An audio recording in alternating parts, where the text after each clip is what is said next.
Hello everybody, this is Winter Solstice 841 Solstice 25.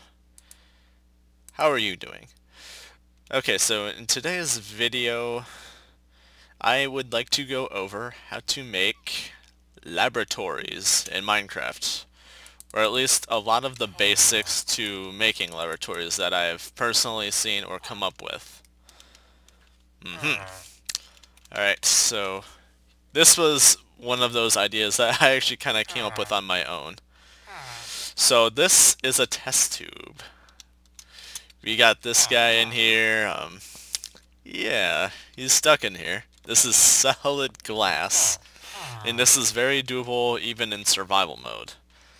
Now, to actually do this in survival mode can be also kind of similar to creative mode, assuming you don't have op or something. Like, you aren't like a moderator or whatever. Like, don't have access to those kind of cheats of like /summon. So you would basically just sort of like first get your hands on a villager, then you would sort of like push them up these slabs while you're still looking at them. For most villagers, when you look at them, it'll be a lot like as though he's expecting you to sort of like talk to him or something, and he'll just sort of like stare at you and occasionally like nod his head and such. That's something they do. It's something various mobs will do, but villagers will particularly do it worse than other mobs. They will just be like, yeah, I want to talk, mate. And it's like, sure, just keep thinking that. So that is considerably a way to kind of get villagers around and just sort of like shove them, push them to where you need them to be. But you could try relocating them via minecart, which is considerably easier than some, right? But anyway, this is basically the kind of way you would want to get them exactly where you want them to be once you like get them out of a minecart, I suppose. Then you would just like encase them in this, and with another layer here, have two regular pistons, and basically just turn them on, and he'll be entirely encased in glass. He will not suffocate in this, and yeah, it's all glass. You won't see that pocket of air in there. And you can just remove this, and you can remove these if you want to. You could maybe like try to make it look more like machine-like around him, or use like different encasing blocks for the tube. But I highly recommend using some kind of block-based lighting on the inside just to make it a little more interesting and lively. So I also agreed to myself that iron blocks are considerably good for a lab-based floor in Minecraft. I also agreed to myself that certain smoother stone bases will also make pretty good floor work for like a laboratory. But yeah, this is one of those ideas I came up with on my own. I haven't actually seen it anywhere. I literally came up with this on my own. Let's get this on my inventory. I can leave these. I don't want the lever. Okay, so in my previous video for the storm, this is something else I sort of like kind of tossed together in that series. Yeah, I guess it's gonna be a series, I should say. So this lever here affects the water bottle or whatever supply going into these. I haven't actually put these for the thing I set up in the storm because I'm not so sure I'm actually ever gonna use it like this, is the thing. So yeah, I haven't supplied this side at all. But yeah, these levers will affect the potions leaving from here and just entering inside the chest. And this lever will just affect the water bottles or potions just like entering in this. So yeah, that's pretty cool, and it saves you time looking through inventories to make things work, and especially if you have like lag or something, then in which case that's pretty cool. And this is something else I actually situated kind of recently on the Storm server. It's just sort of like a fancy setup. It's sort of like a distillation just about, or if you would like, you could just use it as like, say it's like just like another, like a chemical brewing thing. Just like working with mixing chemicals or something. You could probably have like a few things nearby it and make it look a little more official and fancy it up and such. It'd be really cool. It's more of a decorative bit, but it looks and it turns out so much better and more officialized. Like if you have the fire underneath it, in which case it'll be a little more like it gets rid of the extra crap within whatever you just toss within it or something, and just like boils it out. So yeah, that's kind of what I came up with. Now, that's actually in actual chemistry stuff. You don't necessarily want to do it that way, to say. Like, depending on what the material is, because certain chemicals will just react to the heat and just... But other cases, yeah. That's like something you want to like learn about before you really mess about with. So yeah, little safety tip for you guys. And this is more of an aesthetic thing kind of going. Now realistically you could set this up any way you want, but the way I kind of threw this together is by the ideas of like how you could just set up some of these things in just like certain ways, like you could set that looking face up or face down or something, and all these going into different things and make it look like they all do something possibly important. And you could use like a comparator to feel like an on-off switch or something. You could have levers that actually affect certain lights and make it seem like things are actually kind of going on and about. Oh, I do have a lever there. I was confused for a second. And yeah, it would have like a semi-actual mechanism feeling while not actually being for anything, to say. Did I actually toss a block in here? Weird. And you could use stuff like iron bars as like power cables, and maybe a few nether brick fence as cables and such. Heck, you could use cobblestone walls. I had to think what they were called for a second. And even anvils and that, just as like part of mechanism decoration ideas. Then there's of course your random buttons and doodads and like level and little switches and such, like weak, moderate, high, extreme, etc. In a sense, this could actually be an ideal use in like actual map making, where like comparators could detect like certain and like forms of like how high this is rated at, and it would like detect it, and you could be like, okay, so it's actually doing something. Or you could like use like block updates detection, and like say this is a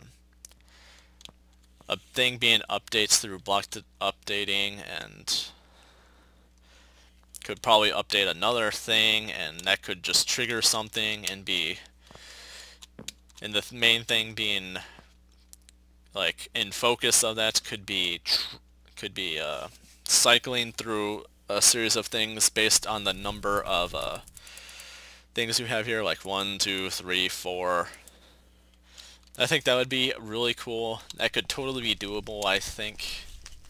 And I would love to see someone actually do that. And that doesn't necessarily have to be like the wall design, but I just sort of threw it there.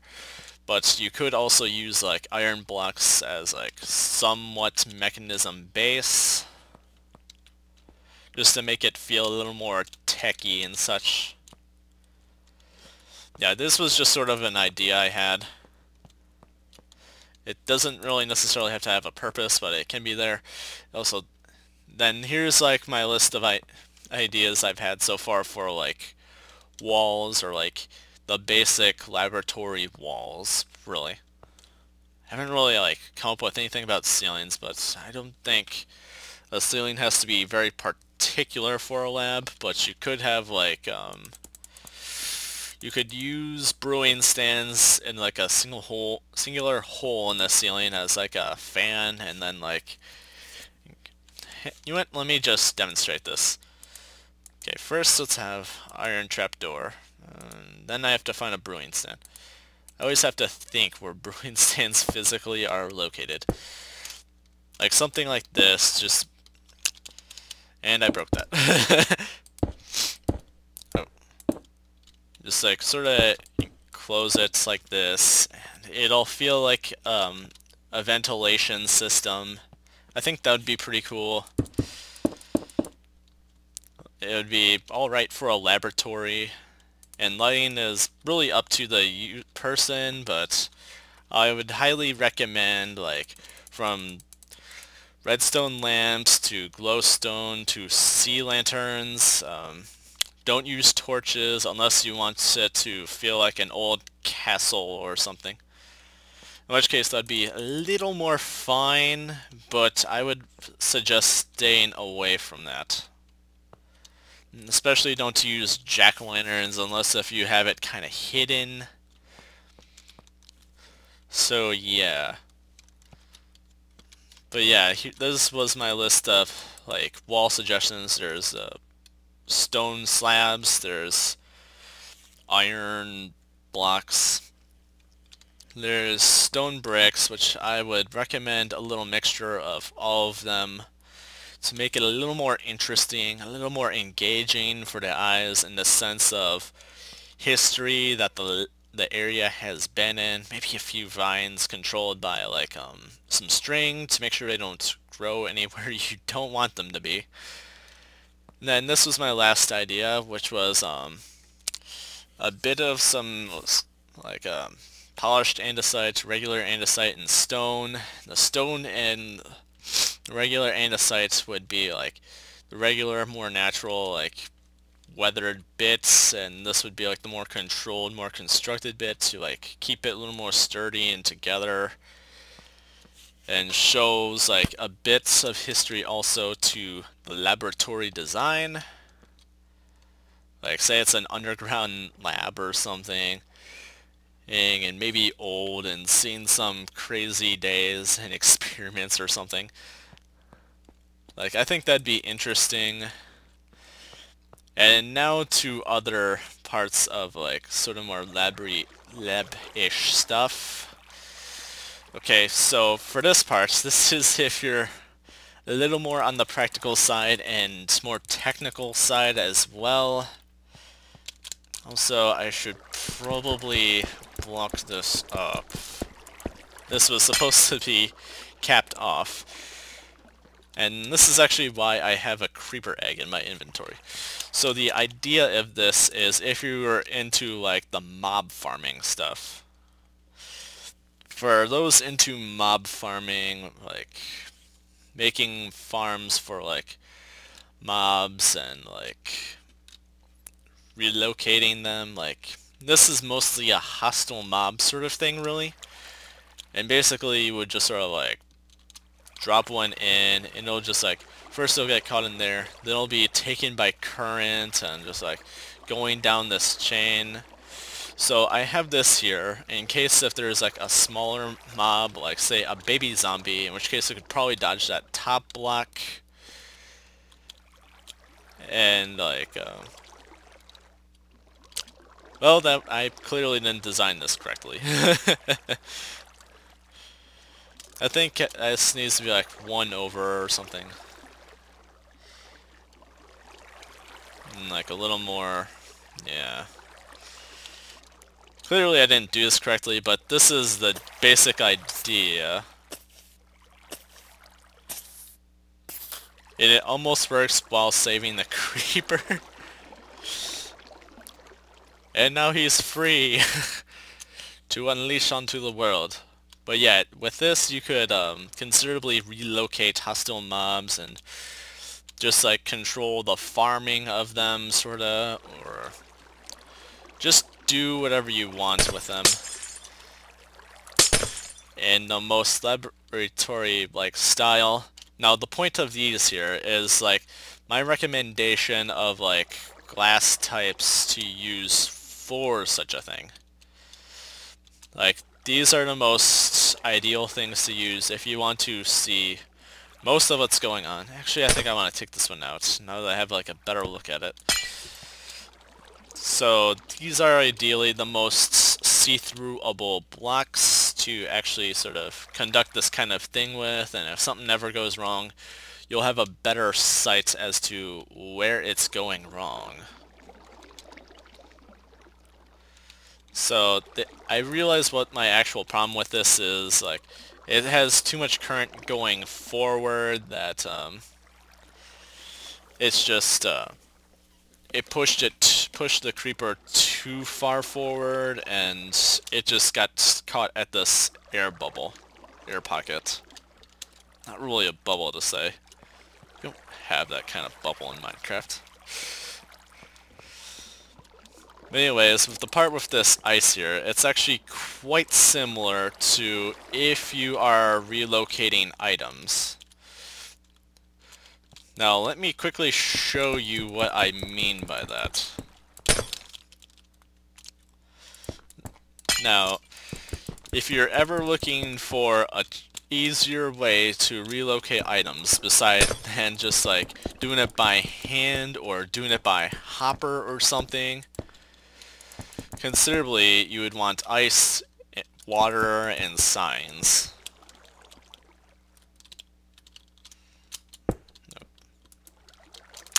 Close enough. And just like glass here and here, some water. And you want like a sign here, and then a bucket of water here. So essentially, the sign is here to make sure the water doesn't go backwards. So the water will go in one direction and continue the movement of whatever is just like dropped off into it. And just look how fast that goes. That's just awesome. And there is a reason why the ice is there. Like, when it's a standard item being pushed by water, it will go much faster and have like much more resistance from the ground if it's on ice or compact ice.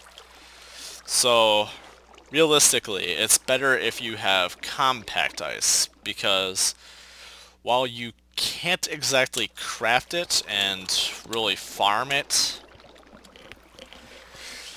it is better if you want to keep the area well lit, is the thing.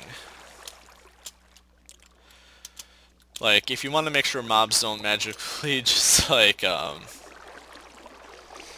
if you want to just make sure mobs aren't spawning anywhere near all this and all that jazz, you want to make the items have to always be crossing through the bottom of this, and you want to make sure the ice is not melting. Otherwise, like, say this is missing and then water is just gonna flow underneath, and any item that you want passing through will just fall down there, and that's just no good.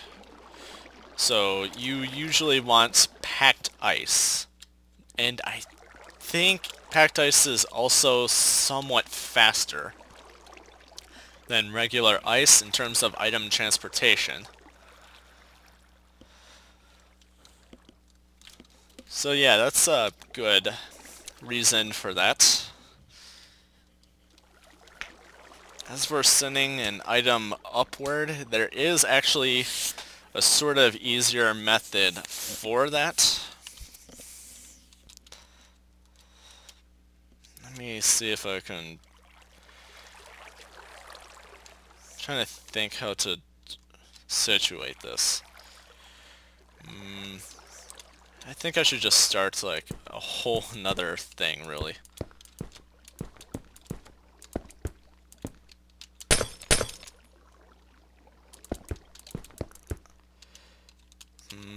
Two, three, four, five.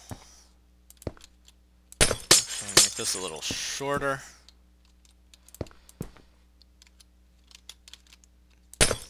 Actually, I think like that's fine. I think.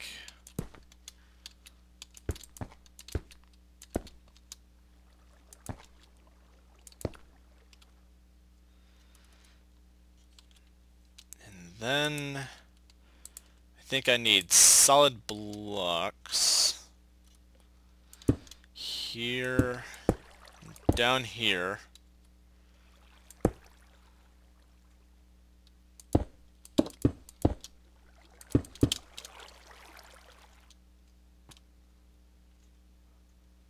I think this can be ice.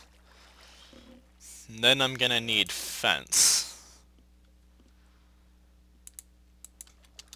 Okay, it can be any kind of fence, but generally I think you want it like that, and then you want to go up here with solid glass.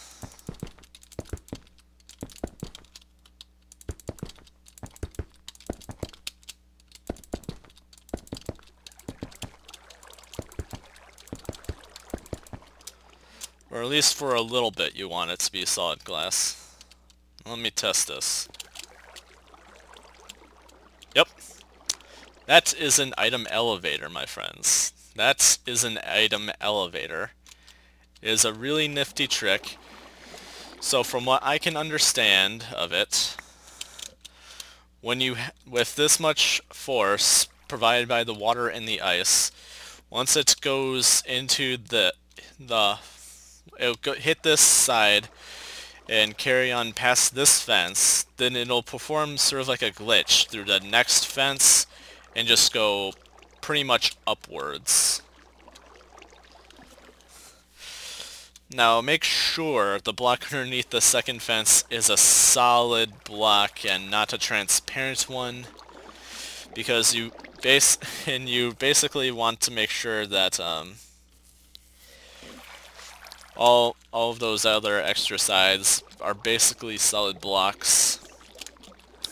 So the second fence will connect to them to actually perform this glitch. Otherwise, the item will just be in the middle of a random crack between the fence and the block. Which I'm not really sure if it's a glitch, but it's something that definitely works, let's put it that way. You can actually just like watch it going up is the cool thing. And I think at this point it works through solid blocks. But I don't know how high that works to. Let's toss a sign. Beep. Yep.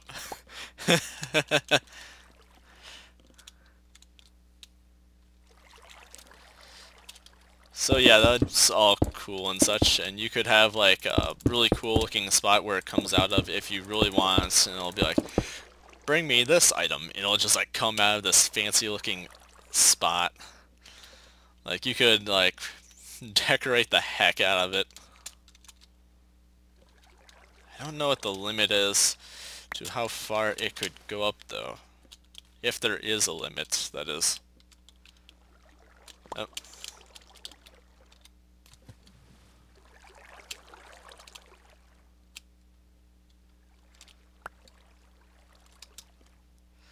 I think that time that it went out was a matter of how I tossed it in.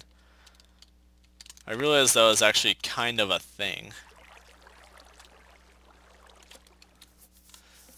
So yeah, this is basically everything you should basically need to know for doing sort of like a fancy laboratory sort of dealio in Minecraft, and like make some of your sciencing easier or fancier, or even like look more super sciencey. And I hope you all learned a little something and enjoyed. I am Solstice, and that was F3. And I got sort of a Team Rocket-like skin, which is kind of the idea of this. Like, I have a Pokeball in my front. Anyways, thank you all so much for watching, and have a good day. Bye-bye.